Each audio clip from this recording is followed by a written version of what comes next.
ada kontrasepsi hormonal ya. Hormonal berikutnya. Ya, oke, kita lanjut aja.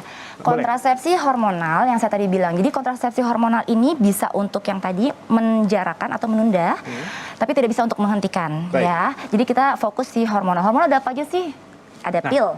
Monggo, dokter, sudah ada pil, udah muncul ya. Pil, suntik, susuk atau implan, dan IUS. Oke, ada orang yang kenal AKDR, alat kontrasepsi dalam rahim ya, Mams. Alat kontrasepsi dalam rahim itu sama saja seperti IUD, intrauterine device. Jadi ada alat yang dimasukkan ke dalam rahim perempuan.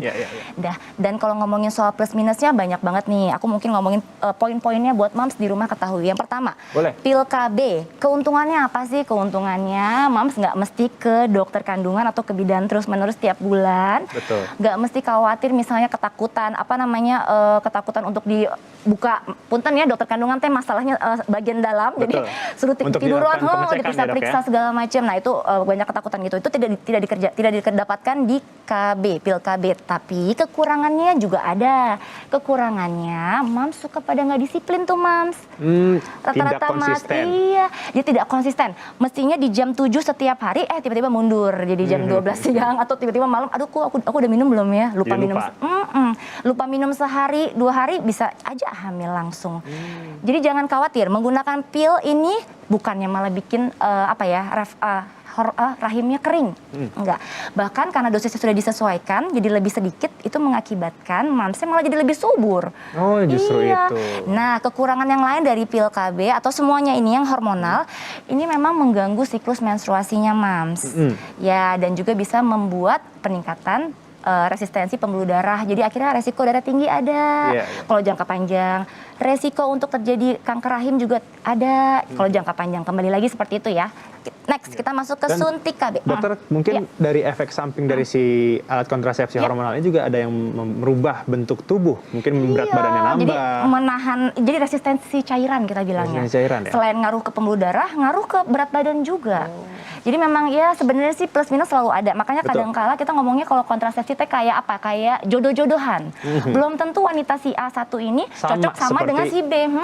Karena itu memang harus disesuaikan. Masing-masing kontrasepsi ada kriteria, kriteria persyaratan untuk si perempuan bisa nggak sih pakai ini gitu ya. Dan yang tahu harus dari resep dokter juga ya, Dok? Betul. Lanjut ya. Lanjut kita. Suntik KB ada yang per bulan, ada yang per 3 bulan. Pada prinsipnya yang Mams ketahui keuntungannya tentu saja keuntungannya lebih aman, safety selama sebulan nggak perlu minum terus obat, nggak perlu takut lupa. Tapi lagi-lagi kadang-kala Mams kerjanya banyak banget ya di rumah, ngurusin anak, ngurusin suami, ngurusin rumah, segala-galanya. Jadi lupa tuh balik ke dokter atau ke bidannya pas di tanggal harusnya dia suntik. Telat sehari juga bisa saja langsung hamil lagi. Jadi maksudnya ya ada plus minusnya. Nah, kekurangan lainnya lagi kembali tadi yang saya sebutkan, kalau dipakai selama bertahun-tahun, apalagi sampai lebih dari 5 tahun, dia beresiko menyebabkan kanker pada rahim si perempuan tersebut. Dan soal tadi darah tinggi, soal apalagi soal kegemukan juga bisa disebabkan oleh si suntik tersebut.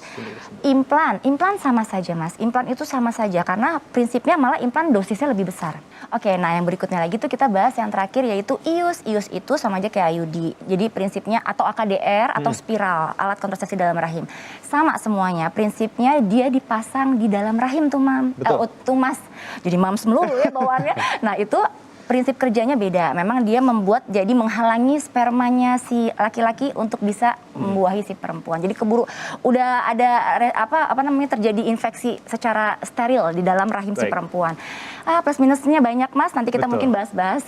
Pada prinsipnya semua kontrasepsi tidak ada yang bagus semuanya atau jelek semuanya. Ya, baik. Oke, berikutnya kita akan membahas soal yang alat kontrasepsi non hormonal, tapi kita harus jeda dulu nih, Dokter Vita nih. Siap, pemirsa, jangan beranjak dulu karena Ayo Sehat akan segera kembali usai jeda.